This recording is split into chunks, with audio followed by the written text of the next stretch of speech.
2026 2.0வில் அனைத்தும் 4 கால் பாய்ச்சல் தான் சென்று கொண்டிருக்கின்றது. திராவிட மாடல் ஆட்சி, திராவிட முன்னேற்றக் கழகம் 8 கால் பாய்ச்சல் சென்று கொண்டிருக்கின்றது. அந்த பாய்ச்சலின் வேகத்தின் காற்றை கூட பின்னால் வருகின்ற எதிர்க்கட்சிகள் பிடிக்க முடியாது என்பது இந்த தேர்தலில் வெற்றி உறுதிப்படுத்தும். தமிழிசையம்மா நிறைய நாள் ஊரில் இல்லாமல் போயிடுறாங்கன்னு நினைக்கிறேன். யாரும் தானாலாம் எடுக்கலை. இவங்க அங்கே போய் ரயில்வே ஸ்டேஷனில் எழுத போய் தானே போய் அழிக்கிறதுக்கு போகிறாங்க. அதை கையில் எடுத்து முதல்வர் ட்வீட்டு போடுறாரு.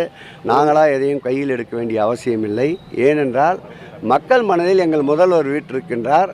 மக்களோடு மக்களாக இருக்கின்ற நாங்கள் எதையும் தேவையில்லாத ஒரு பொருளை கையில் எடுத்து விளம்பரம் தேடுகின்ற அவசியம் இல்லை. அண்ணாமலைக்கே இந்த தமிழ்நாட்டுக்கும் என்னம்மா சம்பந்தம்? அவர் எப்பயாவது ஒரு தடவை தான் இருப்பை காட்டிக்கின்றதுக்காக இது மாதிரி ஒரு எதிர்வார்த்தை வைக்கிறாரு. இதுக்கு நம்ம எதிர்வாதம் பண்ணோம்னா உடனே அவருக்கு ஒரு விளம்பரம் போய் சேருது. இது தவிர்த்து அவர் இந்த தமிழ்நாட்டுக்கு பயனுள்ள ஏதாவது செய்திருக்கின்றாரா?